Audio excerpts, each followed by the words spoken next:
ஆன்மீக நண்பர்கள் அனைவருக்கும் அன்பு கலந்த வணக்கங்கள். இன்றைக்கு நாங்கள் ஆன்மீகம் சம்பந்தமான பதிவில் பார்த்தீங்கன்னா, அருள்மிகு இளமுலையம்பிகை ஞானப்பால் ஊட்டிய அன்னையை பற்றி தான் நாம் இன்றைக்கு பார்க்க போகிறோம்.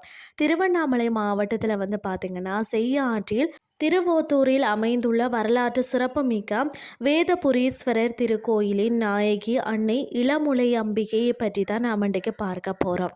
வடமொழியில் பார்த்தீங்கன்னா பாலஜகு ஜாம்பிகை என்று அழைக்கப்படும் அன்னைக்கு தமிழில் தான் இளமுலை அம்பிகை என்பது திருநாமம். அன்னை பார்வதி தேவி ஞான சம்பந்தருக்கு ஞானப்பால் ஊட்டி அருளியதை குறிக்கும் விதமாக இந்த பெயர் அமைந்ததாக கருதப்படுகிறது.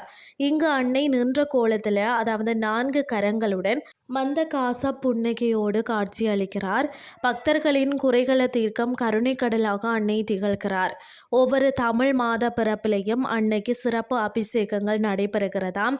ஆடி மற்றது தை மாதங்களில் 108 குத்து விளக்கு பூஜை மிகவும் விசேஷமாக நடைபெறுகிறது. திருமண தடை நீங்கவும் குழந்தை வரம் வேண்டியும், அதாவது திரளான பக்தர்கள் அன்னையை வழிபாடு செய்கிறார்களாம். இந்த வாரம் செய்யாறு செல்லும் வாய்ப்பு கிடைத்தால் வேதபுரீஸ்வரர் அன்னை இளமுலையாம்பிகையையும் தரிசித்து அருள் பெற்றுக் கொள்ளுங்கள் என்று சொல்லி கூறிக்கொண்டு இன்றைய ஆன்மீகம் சார்ந்த பதிவை நிறைவு செய்து கொள்கிறேன். இதே மாதிரி மற்றொரு ஆன்மீகம் சார்ந்த பதிவோடு உங்களை சந்திக்கிறேன். நன்றி.